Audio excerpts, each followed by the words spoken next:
Pozdrav svima pčelarima i vrtlarima. Početak studenog je i 29. vikend u sezoni. Jesen je jako odmakla, a vrtom dominira fizalis. Pogledajte šta smo snimili. Uživajte. Jedna biljka koja dolazi dosta kasno, daje svoje plodiće, evo to su plodići, je fizalis ili peruanska jagoda.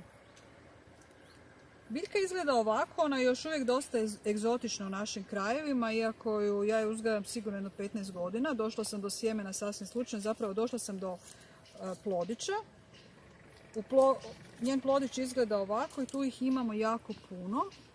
Zapravo imamo zelenih plodova dosta, jer ona njeno vrijeme tek sad dolazi. Evo, zeleni plodovi. I sad na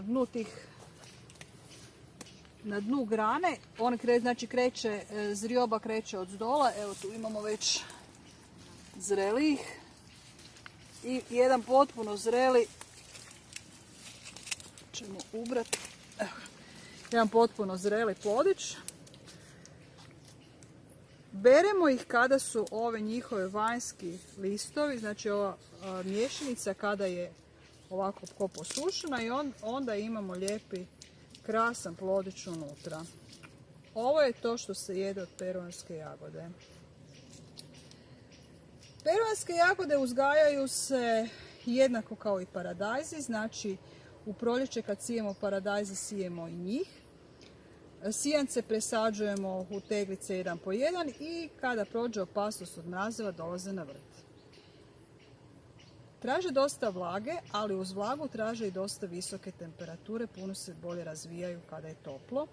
Ako je hladno i vlažno neće se razviti nikako. Ovako izgleda cvjetić te jagode.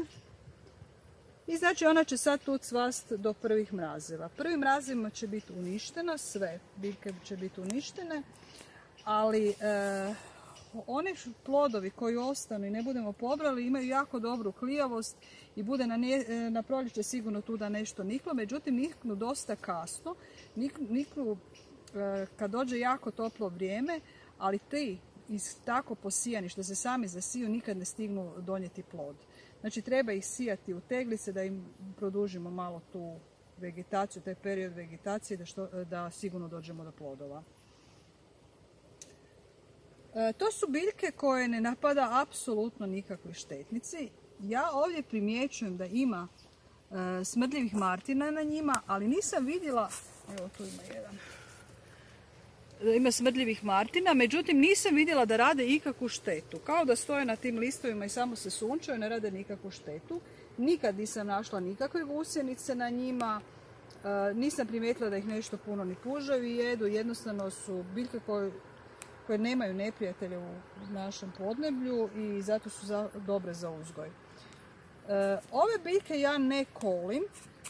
Njihove grane su prilično krhke i sa svakim koljenjem i vezanjem sam lomila grane tako da sam jednostavno od toga odustala. One budu ovako raširene i zapravo tih biljaka ne treba puno. Ovo sve ovdje što je su 3 biljke. Znači 3 biljke će biti pune plodova i to je za jedno domaćinstvo, jedno obitelj čisto dovoljno. Znači to su zreli plodovi peruanskih jagoda.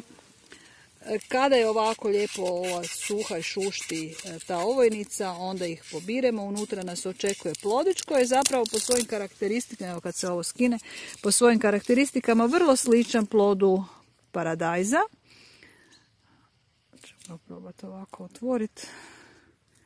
Evo.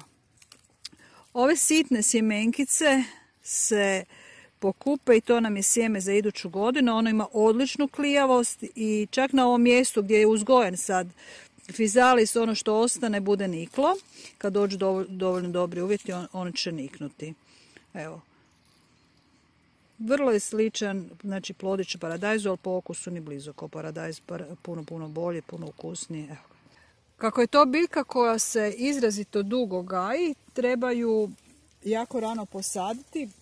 Međutim, dok ne dođu ovi nekakvi predjesenski uvjeti, ona ne daje plodove. Prošle godine sam pokušala izvaditi biljku iz zemlje i u teglu posaditi u zaštićeni prostor i ona je zaista preživjela.